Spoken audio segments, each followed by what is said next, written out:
E aí, galera? Bora falar das notícias que mexeram com o futebol nas últimas horas? Vamos começar com uma cena que viralizou e virou piada na internet. Num amistoso entre Colo-Colo e Peñarol, rolou aquela que pode entrar para a história como uma das piores cobranças de pênalti que você vai ver. O atacante Zavala, do time chileno, foi bater com aquela confiança toda, quase trotando até a bola, e resolveu tentar uma cavadinha. Só que a execução foi tão fraca, tão sem força, que o goleiro nem precisou se mexer.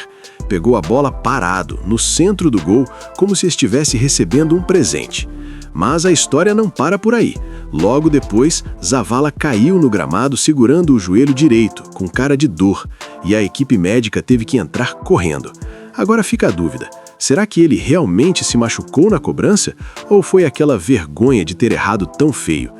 O pessoal nas redes já está debatendo se foi lesão de verdade ou só um teatro para disfarçar o vexame. Agora vamos para o mercado da bola e o Flamengo está mexendo os pauzinhos para trazer Lucas Paquetá de volta ao Brasil.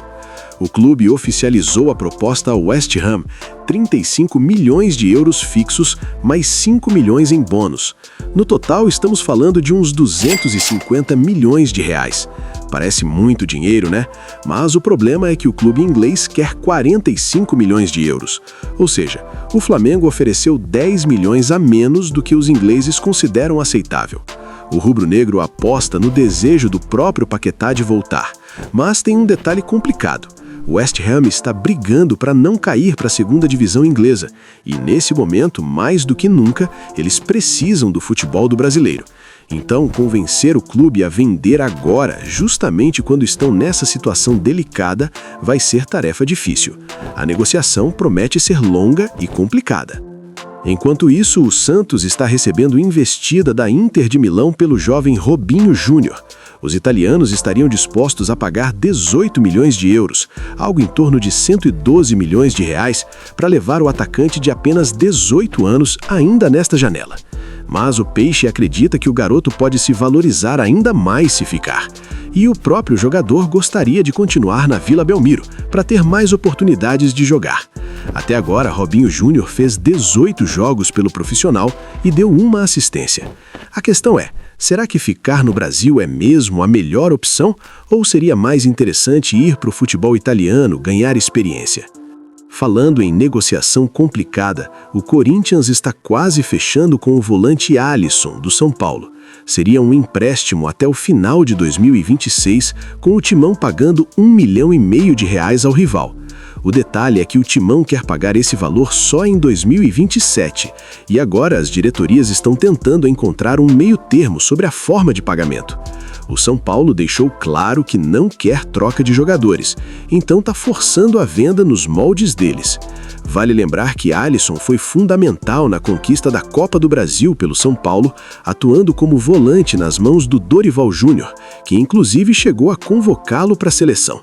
Agora é esperar para ver se as diretorias chegam num acordo.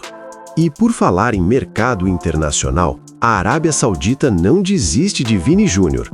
A Liga Saudita definiu o brasileiro e Mohamed Salah como os principais alvos para a próxima janela. A estratégia deles faz sentido. Com os contratos de jogadores como Sadio Mané e Benzema expirando, sobra espaço financeiro para investir pesado em novas estrelas. O que chama atenção no caso do Vini é o momento do Real Madrid. Ele ainda não renovou o contrato e, segundo informações que circulam, o clube estaria incerto se vale a pena continuar apostando numa recuperação do jogador. O técnico Álvaro Arbeloa gosta do brasileiro, mas a torcida do Real já demonstra impaciência com a oscilação do camisa 7.